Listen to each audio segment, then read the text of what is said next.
Hey, it's Acousticsteveo, the crypto bard, making his way into the cryptoverse. Join me on my journey. Let's have some fun. Now, today I'm going to be reading a short story I wrote that's available on Amazon. You can get it on your Amazon Kindle. Just search Lambs of War, Stephen Martin. It's Stephen with a PH Martin, and in Google, and it will pop right up.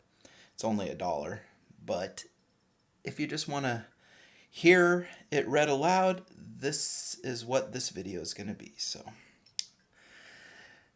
here we go. Lambs of War. Athon slumbered on the third floor awaiting its master's orders. As a boy, Simon was asked to close his mind to the reciprocity of the previous generation. They were starved for drugs, healthcare being a seemingly unsolvable problem. They sacrificed themselves to social stability's insistence on domination.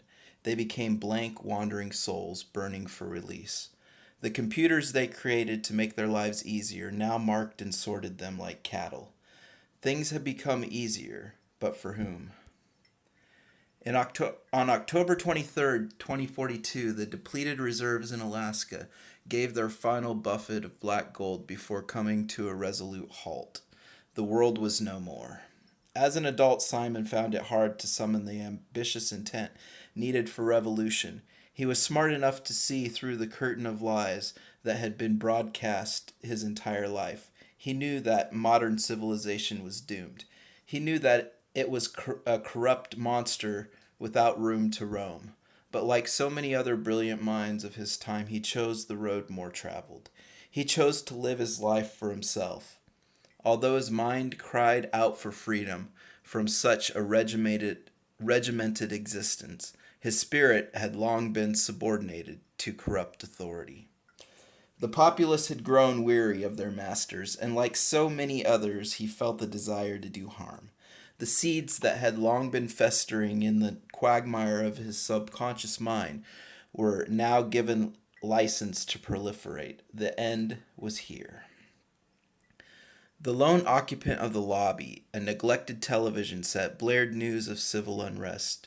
A war was raging. Police were shooting citizens in the street. Citizens were blowing up everything municipal with homemade bombs. Children became little warriors, bent on their father's commands.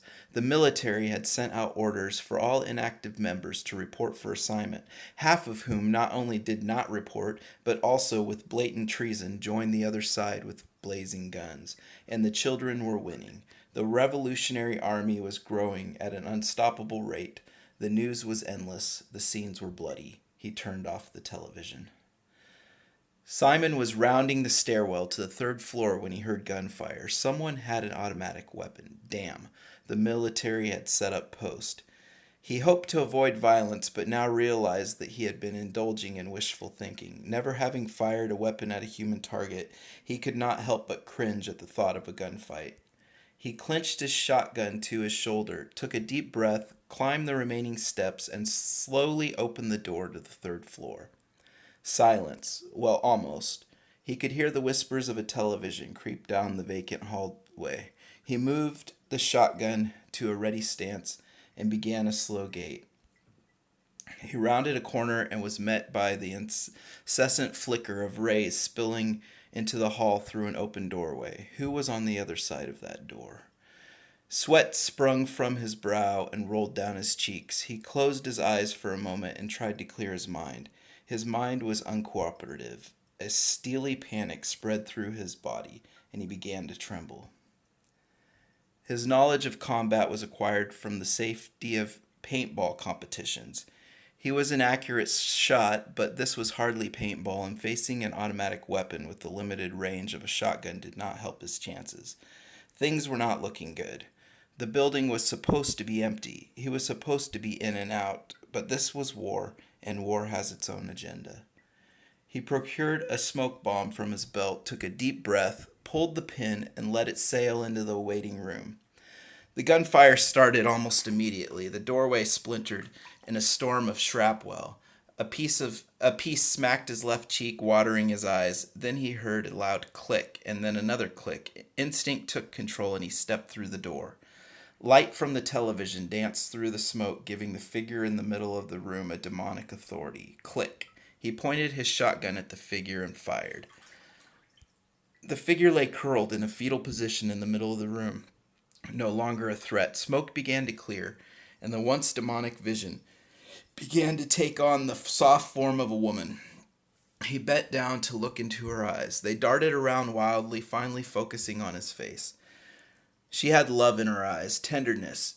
He moved his head to the side and vomited. "I'm sorry," he said, wiping blood from her mouth with his sleeve.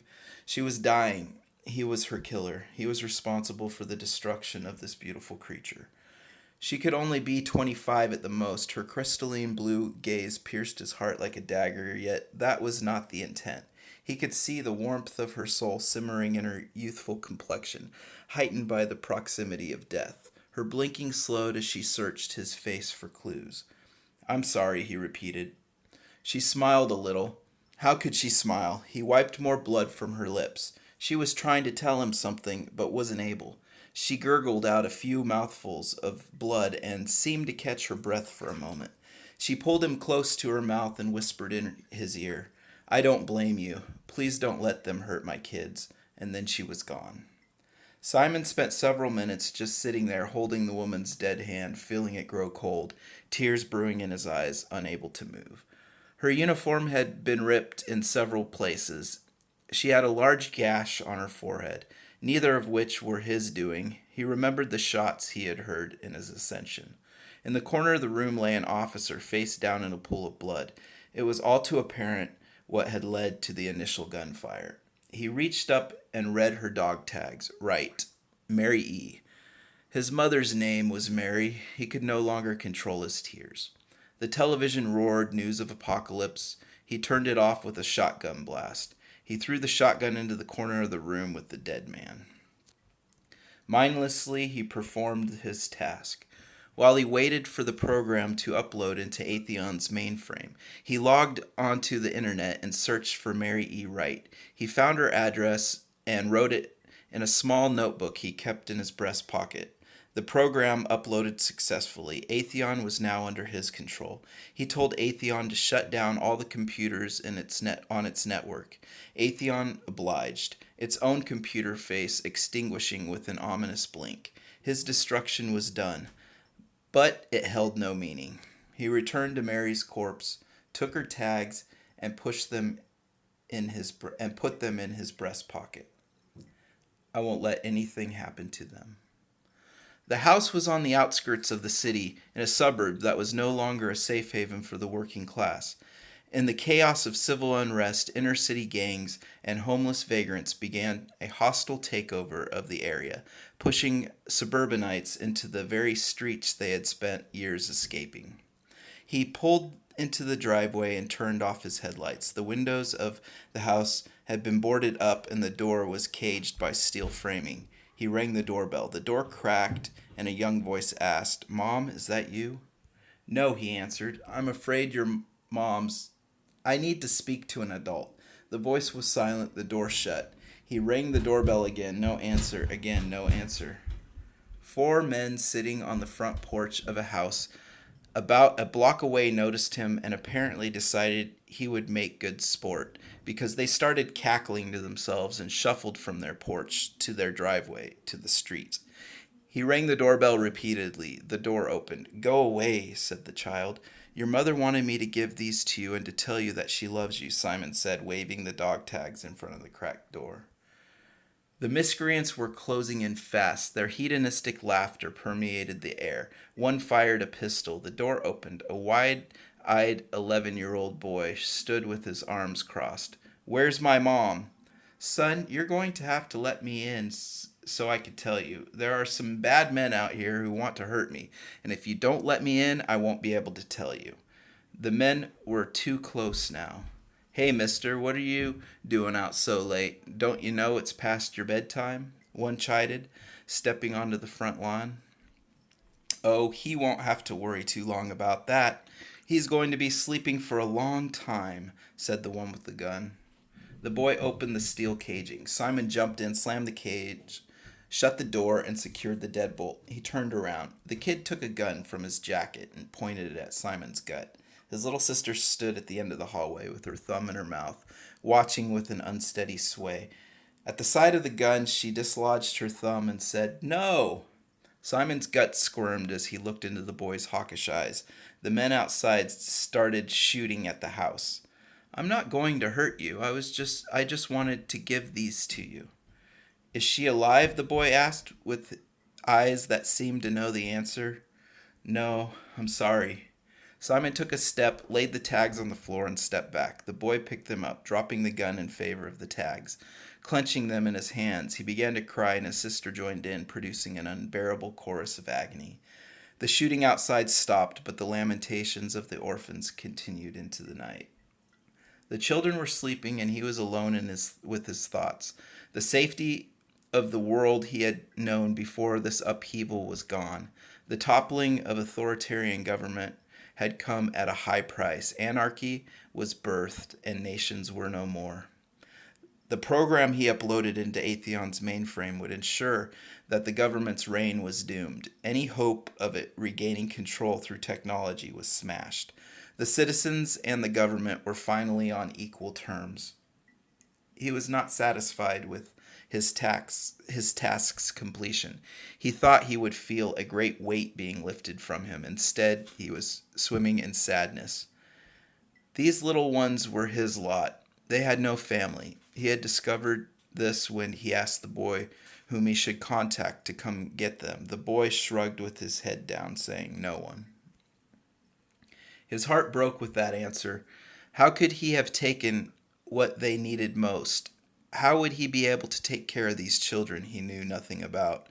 Where was their father? He had so many questions, most of which would have to go unanswered. The answers were too complex. Simon had never had a family of his own. He had always been afraid of the extra responsibility involved in starting a family. His old life allowed him to escape into a workaholic world devoid of social interaction. Looking at the sleeping children, he realized they were not a responsibility. They were a purpose. They had a future. Unlike the war raging outside, the fight for their future had meaning. He felt a desire to protect them, a need to protect them. They deserved a chance to grow up with love in their lives. He had seen love in their mother's eyes. He had taken their mother as payment for his self-assigned task. How could he now leave these children destitute? He could not. He had a new war. The television flickered in the corner of the room. The volume was down, but the images screamed hostility.